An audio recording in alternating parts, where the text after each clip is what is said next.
언론사가 강력한 이념 집단이 됐어요. 그래서 자기 이념에 부합되지 않는 정보는 유통 안 시키고 자기한테 맞는 것만 유통시켜요.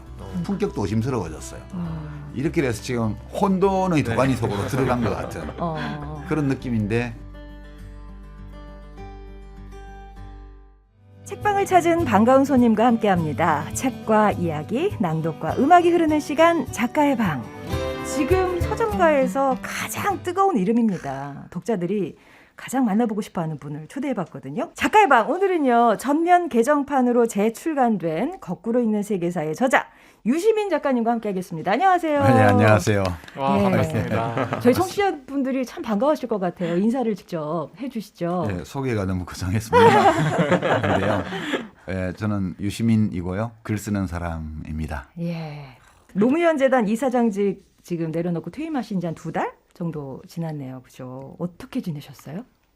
뭐 큰 변화는 없습니다. 그 일주일에 한 번씩 출근하던 게 없어져서 작업실이 파주 출판 도시에 있는데 from 9 to 6로 아침에 출근하고 저녁에 퇴근하고 대부분의 시간 책 읽거나 글 쓰거나 이렇게 책을 냈기 때문에 이런 데 나와서 홍보 좀 하고. 예. 그럼 이제 오롯이 작가로서 읽고 쓰는 일상을 누리고 계시는 건데 이제 막 행복하십니까? 아주 좋죠. 자, 오늘 함께 나눠볼 책이 전면 개정판으로 재출간된 거꾸로 읽는 세계사거든요. 이 책이 이제 1988년에 초판이 나왔고 95년에 이제 개정판이 나왔고, 근데 몇 년 전에 절판이 됐거든요. 그러다가 이번에 전면 개정판 다시 내게 된 이유가 뭘까요? 한 5, 6년 전에 제가 출판사하고 얘기해서 이제 책을 그만 찍읍시다. 팔릴 만큼 팔렸고 지금 보니까 좀 부끄러운 데가 많고 그런 책이라 계속 책을 판매하기가 좀 적절치 않은 것 같다 해서 절판했던 거고요. 근데 중고 서적 시장에서 이렇게 수요가 공급보다 많더라고요. 네, 그래서 그렇기도 하고 이미 팔린 책들이 없어지지도 않잖아요. 누군가 그렇죠. 책꽂이에 꽂혀 있고 도서관에 있고, 그래서 좀 부실한 보고서였기 때문에 이제 다시 한번 더 좋은 학점을 받을 수 있는 리포트로 그러니까 다시 한번 써볼까 그렇게 해서 쓰게 된 거죠. 이왕 뭐 계속 유통이 될 거라면 제대로 된 걸 한번 다시 써보자, 그런 네. 마음이셨던 거예요. 좀 신통치 않았거든요, 책이. 뭐가 그렇게 뭐 부끄러우셨다고 아까 그러셨는데 어떤 점이? 그거 처음 쓸 때는 자료도 별로 많지 않고 제가 또 외국어가 능통하지 못해서 이제 외국어로 된 자료도 이렇게 습득하는데 어려움이 있고, 그러다 보니까 내용도 좀 건너뛰는 것도 많고 예. 문장도 좀 마음에 안 들고 예. 또 거기 근거를 충분히 제시하지 않고 주장한 내용도 많고 그래서 이게 내가 교수라면 이런 리포트는 아무리 잘 줘도 B학점 이상 주기 힘들 것 같다. 이제 그런 생각이 들었던 거죠. 네. 근데 저도 이제 음악 활동을 하면서 불과 몇 년 전에 연주했던 곡을 다시 연주해도 전혀 새로운 마음으로 연주를 하게 되거든요. 음악을 좀 바라보는 시각도 달라지고. 근데 지금 세월이 굉장히 많이 지난 다음에 다시 맞아요. 쓰신 거잖아요. 예. 이 초판을 20대 후반의 젊은 청년 유시민이 썼다면 이번에는 좀 뭐 이런 시각도 많이 달라지셨을 것 같고 쓰는 마음도 좀 많이 달랐을 것 같은데 어떠신가요? 그게 보기 따라 다른데 좀 다르게 보면 기운이 좀 떨어진 네, 그런 것일 수도 있죠. 늘 아주 인용하는 말이기도 한데 과거에 대한 이야기로서의 역사는 현재와 과거의 대화다. 또 사실과 역사가의 대화다. 그 E.H. 카라는 영국의 아주 훌륭한 역사학자의 말씀이신데요. 그러니까 더 많은 사실을 알게 되고, 지금 정보화 시대잖아요. 네. 지금은 책도 되게 많고요. 있는 책은 다 또 구해볼 수 있고요. 이 초판 쓸 때만 해도 이 판매가 금지된 책들이 많았거든요. 그 책 형태로 안 되어 있지 않은 정보도 엄청나게 많죠. 지금은 인터넷하고 검색 엔진 덕분에 소소하게 어떤 정보든 다 찾아볼 수가 있습니다. 네. 빈틈없이. 그런 거 있어서 우선 정보량이 이제 과거와 비교할 수 없을 정도로 풍부해졌다. 이거 하나 있고요. 그러니까 더 많은 사실들과 제가 사귀게 됐죠. 그렇게 되면 같은 사건을 뭐 같은 인물을 두고도 조금 생각이 달라졌다 그런 점도 좀 있을까요? 그런 것도 많이 생기죠. 그런 거 이제 천천히 말씀드릴 텐데 또 세상도 많이 바뀌었잖아요. 그렇죠. 제가 초판을 쓸 때는 막 우리가 군사 독재에서 벗어나서 민주화가 시작되는 시점이어서 아주 옳지 않은 과거의 관행이나 이 표현의 자유에 대한 억압 이런 게 많이 있을 때였어요. 지금 그렇지 않고 한국 사회도 세계도 달라졌고 저도 또 많이 달라졌고 그러니까 사실과 그 역사가의 대화라고 그러는데 저는 역사가는 아니지만 전 역사 글 쓰는 사람이니까 저도 달라졌고 또 더 많은 사실들이 제 앞에 놓여 있고 이렇게 하다 보니까 이제 해석도 달라지고 예. 그렇게 되는 것 같아요. 아. 예. 책에서는 이제 20세기 100년 동안 세계를 뒤흔든 11개의 사건들을 정리해 놓으셨는데요. 책에 이 실린 사건들은 혹시 어떻게 선정하게 되셨는지 되게 궁금해요. 이 대부분의 사건들이 어떤 현대사 세계사 책을 봐도 다 중요한 사건이라고 나오는 것들이에요. 네, 네. 예. 이 사건들이 빠진 책들은 거의 없거든요. 다만 이거 말고도 큰 사건들이 많은데 이제 하필 왜 이렇게 11개를 골랐냐. 기준이 두 가지였는데 네. 하나는 오늘 우리가 살고 있는 이 세상이 이런 모습이 되기까지 아주 큰 영향을 주었던 사건. 그래서 이 역사는 과거와 현재의 대화죠. 대화다. 과거의 사실 중에 현재를 살아가는 사람들의 감정과 생각에 비추어서 의미 있다. 이렇게 생각하는 걸 고르게 되거든요. 네. 그래서 그게 첫 번째 기준이었어요. 네. 오늘 우리가 사는 세상이 왜 이렇게 되었는지 어떤 경위를 거쳐서 이렇게 되었는지를 이해하는데 꼭 들여다봐야 될 사건. 첫 번째 기준이었고 두 번째는 아무리 큰 사건이라도 거기에 어떤 공감을 느낄 만한 사람이 나오지 않으면 아, 인물. 좀 재미가 덜하잖아요. 예. 그래서 사건의 전개 과정이나 그 과정에 등장하는 인물들이 인생을 어떻게 살아가야 되지? 또 다른 사람들은 어떻게 살았을까? 이런 질문들에 대한 정답은 아니지만 나름의 다양한 대답들이 들어있는 네. 그런 사건들을 고르자. 이게 두 번째 기준이어서 여기 사건들은 대부분 두 가지 기준을 충족하는 그런 사건이에요. 다만 이제 멜컴 X 같은 경우는 조금은 마틴 루터 킹 목사는 많이 나오지만 멜컴 X를 아주 상세하게 다루는 책들은 별로 없는 것 같았어요. 네.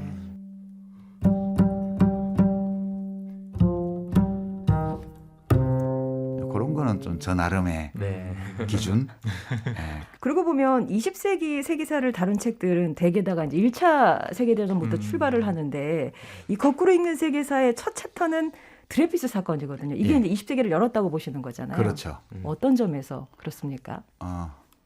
이제 20세기는 끔찍한 세계 전쟁이 두 번 있었고요. 이제 홀로코스트 같은 인종주의 인종 대학살 사건으로 얼룩진 세기였어요. 동시에 20세기는 제국이 무너지고 이제 국민국가로 전 세계가 재편이 되면서 그 민주주의라는 이 정치 체제가 대세가 됐고요. 네. 우리가 자본주의 또는 시장 경제라고 말하는 경제 체제가 표준이 된 세기였어요. 100년 동안. 20세기 시작할 때만 해도 그렇지 않았거든요.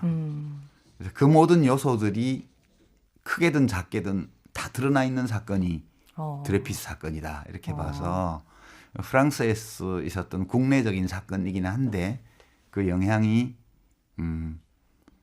팔레스타인 문제를 일으키는 대로 가고 그리고 1차 대전, 2차 대전이라는 이 유럽에서 시작돼서 전 세계로 퍼진 세계대전의 싹이 그 사건에서 이미 보여요. 그런 것 때문에 처음에 첫 사건을 뭘로 할까 고민하다가 시작은 19세기 말에 시작이 됐지만 종결될 때 된 것은 20세기 들어와서 종결되었던 사건이라 이게 개막으로 보는 게 좋겠다 해서 고르게 된 거죠. 그러면 이 사건이 제일 감동적이에요. 사실은 11개 중에. 가장 드라마틱하게 전개됐던 네. 그런 사건이기도 하고요. 드레피스 사건 다루시면서 얘기하셨던 게 이제 지식인들이 집단적으로 이제 등장한, 그리고 언론의 시대가 열린 그런 이제 사건이다라고 말씀을 해주셨는데, 지금은 21세기가 이제 돼버렸잖아요. 그러면은 상황은 또 달라졌을 테고, 이 시대의 지식인이나 언론인들의 역할은 좀 어떻게 바뀌어야 된다고 보시는 거예요? 그 저도 잘 모르겠더라고요. 지금 이제 혼돈스러워서. 그러니까 왜 20세기가 언론과 지식인의 시대라고 제가 생각을 했냐 하면, 이게 민주주의 정치 체제가 문명의 대세가 된 거하고 관계가 깊어요. 그러니까 우리가 아는 민주주의는 인간은 모름지기 무한 권력을 쥐어주면 다 범죄를 저지른다. 이런 인간에 대한 불신을 깔고 만든 제도예요. 견제하는. 어떻게 하면 국가 권력을 쥔 자들이 못된 짓을 못하게 할까. 이제 폭넓게는 개인의 이 침해할 수 없는 기본권 이런 걸 넓게 인정을 하고 모든 사람을 평등하게 대하고 그다음에 권력을 분산하고 권력자를 뽑고 국민들이 선출하고 임기를 제한하고 그 점에서 굉장히 경쟁력 있는 제도거든요. 이게 왜냐하면 왕정 같으면 왕 하나 잘못 서면 나라가 다 망해버리잖아요. 네. 근데 우리는 중간에 영 아니다 싶으면 탄핵도 할 수 있고 그죠? 그리고 아무리 좀 못해도 이 시간이 지나면 임기가 끝나서 내려가게 되잖아요. 그렇죠. 네. 그런 장점이 있는 그런 시스템인데 민주주의가 이게 이제 문제가 인간이 너무 많아서 정치하는 사람 또는 권력자하고 대중이 직접 소통이 불가능해요. 예. 그래서 중간에 이제 정당을 두고 국회라는 제도를 만들었고 이렇게 해놨어요. 근데 사람들이 이제 국회의원을 뽑고 대통령을 뽑고 이렇게 하는데 그 사람을 직접 내가 알지 못하잖아요. 그래서 중간에 언론이 들어온 거예요. 근데 내가 어떤 대통령 후보를 잘 아는데 그거를 알리고 싶어도 이 정보 유통 비용이 너무 많이 들기 때문에 인쇄하거나 방송에 나가거나 하지 않으면 알릴 수가 없잖아요. 네. 그래서 이 대중과 이 국가 사이에 시민사회가 형성이 되는데 그중에 제일 중요한 게 언론이 들어온 거예요. 이 언론이 우리를 통하지 않고 누구도 타인들과 소통 못해 이렇게 된 거죠. 그러니까 정보 유통 비용이 몹시 높았던 그러나 대량의 정보를 대량으로 유통할 수 있는 방법은 만들어졌고 그 시대가 20세기였거든요. 네. 그러니까 이제 이 정치하는 사람들은 결국 사람들이 신문을 읽고 잡지를 읽고 방송을 듣고 자기 태도를 결정하기 때문에 네. 그 운영자들을 존중할 수밖에 없게 됐어요. 근데 기자분들이 다 내용을 만들어내지 못하잖아요. 그러니까 그 내용을 제공하는 사람들이 지식인들이에요. 이렇게 해서 사실상 권력의 향배를 결정하는 집단이 지식인과 언론인 상황이 돼버린 거죠. 불가피했어요. 이렇게 할 수밖에 없었어요. 이제 그러다 보니까 언론 기관을 운영하는 분들이 몇 가지 원칙을 세웠죠. 그 과정에서. 이게 드레피스 사건이 터질 때만 해도 그런 원칙들이 잘 정립이 안 됐을 때였어요. 그래서 우선 이 전통 미디어, 그러니까 언론은 사실을 토대로 팩트. 예, 예. 팩트를 중시해야 되고요. 이 가짜 정보 또는 허위 정보를 유포하지 말아야 돼요. 두 번째는 세상 안에는 사회 안에는 서로 상충하는 이해관계를 가진 집단들이 공존하고 있기 때문에 물질적 이해관계에 관한 한은 공정해야 돼요. 그러니까 노동조합하고 사용자가 충돌하고 있다 회사하고 그러면 회사 입장도 보도해주고 네. 노동조합도 입장도 보도해주고 네. 그럼 누군가 어떤 사람이 뭐 나를 해코지했다 이렇게 주장을 하는 경우에는 그 사람 주장도 실어줘야 되지만 그 사람이 가해자로 지목한 사람의 입장도 들어줘야 돼요. 이게 공정이거든요. 네. 세 번째는 이해관계만 다른 게 아니라 사상과 이념과 생각도 다 다르잖아요. 그렇죠. 서로 의견이 충돌하는 사람들이 공존하고 있으니까 어떤 문제에 대해서 이 견해를 표명을 할 때는 그 형평을 지켜야 된다. 균형. 이제 언론인들도 자기 이념이 있죠. 사상이 있고. 그거는 반영을 하더라도 그러나 그것과는 다른 의견에 대해서도 기회를 줘야 된다는 거죠. 그게 그게 이제 균형 또는 예. 형평의 개념입니다. 네 번째는 품격이 좀 있어야 돼. 품격. 품위가 있어야지. 네. 똑같은 기사를 쓰더라도 품격 있는 말로 그다음에 품격 있는 언어로 품격 있는 논리로 이렇게 해야 되는 이 네 가지가 이 전통 미디어의 기본 윤리 규범이에요. 네. 근데 지금 왜 혼란스럽냐 하면 개인 미디어가 나왔잖아요. 이게 이 SNS라든가 네. 유튜브라든가 네. 이런 것들요. 이 사람들은 이 기준을 지킬 필요가 없어요. 왜냐하면 직접 자기 이해관계를 주장하고 자기의 생각이 옳다는 걸 주장하고 싶어서 그걸 하는 거잖아요. 네. 이게 두 번째, 세 번째 이해관계의 공정 또는 이념과 사상에서 이 균형, 예. 형평 이거는 안 지켜도 돼요, 이 사람들. 각자가 다 하면 그 전체로서 그게 이루어지는 거니까. 다만 사실을 토대로 해야 된다는 거하고 아, 그렇죠. 품격이 있어야 된다는 거하고 이거는 지켜야죠. 그렇죠. 최소한으로 지켜줘야죠. 네, 근데 이게 세상이 이렇게 되다 보니까 전통 미디어, 신문 방송들도 이제 사실 아닌 것도 막 보도하고. 그다음에 그들 자신이 이해 집단이 돼서 자기 이해에 부합하는 보도를 쏟아내요. 그 신문사 자체 네. 이 경영주와 소유주와 경영진과 기자들 자신의 이익에 부합하는 걸 주로 내고요. 그다음에 이념에 있어서도 언론사가 강력한 이념 집단이 됐어요. 그래서 자기 이념에 부합되지 않는 정보는 유통 안 시키고 자기한테 맞는 것만 유통시켜요. 품격도 의심스러워졌어요. 이렇게 돼서 지금 혼돈의 도가니 속으로 들어간 것 같은 그런 느낌인데 그래도 이런 공영방송이 있으니까 이 공영방송들은 그 20세기 언론의 전통적 미덕을 적어도 예, 1번, 4번 지키려고 노력하고 있죠. 사실과 풍격은 좀 지켜줘라. 그래서 예. 제가 이 TBS에 출연한 이유. 자, 그러면 이쯤에서 첫 번째 낭독을 함께 하도록 할게요. 작가님이 이 부분을 좀 읽었으면 좋겠다 직접 골라주셨는데 어떤 부분인가요? 요거 팔레스타인 관련된 건데 하도 복잡해서 그럴 텐데 가끔 이렇게 독자들 평을 보면 너무 복잡해서 이해를 못했는데 요거 보고 나니까 왜 그런지 이해가 됐다 이런 서평들이 꽤 있더라고요. 예. 거기서 골랐는데 예. 진짜 다른 사건들에 비해서 이 팔레스타인 문제는 계속 제자리 걸음인 것 같다는 생각이 너무 가슴 아프죠. 예, 그래서 네. 부제도 눈물이 마르지 않는 참극의 땅 이렇게 네. 붙이셨더라고요. 아마 그런 부분을 느끼실 수 있을 것 같습니다. 모든 것은 지나간다. 20세기의 대사건들도 지나갔다. 두 차례의 세계대전도 대공황도 홀로코스트도 러시아와 중국의 사회주의 혁명도 모두 지나간 역사의 사건이 됐다. 그러나 팔레스타인의 비극은 지나가지 않았다. 역사 속으로 들어가지 않은 채 80년 동안 진행형으로 남아있다. 어쩌면 다음 세기까지 넘어갈지도 모른다. 미래를 상상해 본다. 에너지 생산 기술이 획기적으로 발전해 석유 시대가 끝난다면 원유 생산에 절대적으로 의존하는 중동 경제가 완전히 무너진다면 그렇다면 이스라엘은 오래 존재할 수 있을 것이다. 미국이 몰락해 더는 이스라엘을 지원할 수 없다면 아랍 세계가 눈부신 사회혁신을 이루어 미국을 능가하는 힘을 보유한다면 아랍 민족의 통일국가가 들어선다면 그렇다면 이스라엘의 미래는 없다. 2000년 전 조상이 떠난 땅의 소유권을 주장하며 팔레스타인 땅을 빼앗은 시온주의자의 행위가 정당하다면 빼앗긴 지 얼마 안 된 땅을 되찾고자 행사하는 아랍인의 무력 행사도 비난할 수 없을 것이다.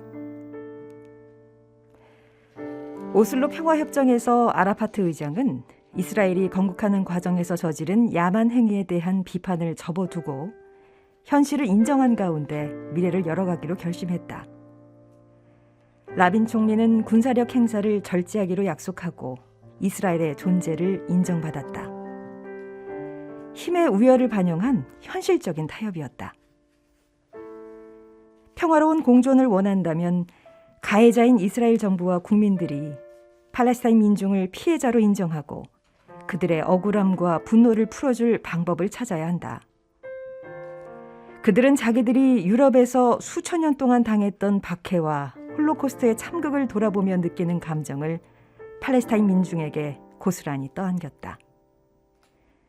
그 점을 인정하고 사과하면서 공존에 대한 합의를 얻어내지 않는 한 유대민족이 팔레스타인 땅에서 평화와 안전을 누리는 날은 영원히 오지 않을 것이다. 어떻게 보면 피해자였던 사람들이 가해자가 되고 뭐 이런 게 좀 뒤섞이면서 되게 혼란스럽다는 생각을 했었거든요. 그래서 이런 역사의 좀 아이러니, 가해자가 피해자가 되고 피해자가 가해자가 되는 그런 좀 이런 아이러니를 떠올리면서 이 곡을 왜 준비했습니다. 사람들은 당한 만큼 되갚을까요? 그게 우리 호모사피엔스가 지니고 있는 양면을 다 보여주는 거죠. 네, 그러니까 뭐 악마도 천사도 다 우리가 상상으로 만들어낸 존재지만 인간이 가지고 있는 어떤 특성을 양쪽 끝까지 밀고 나가면 그 모습이 되는 것 같아요.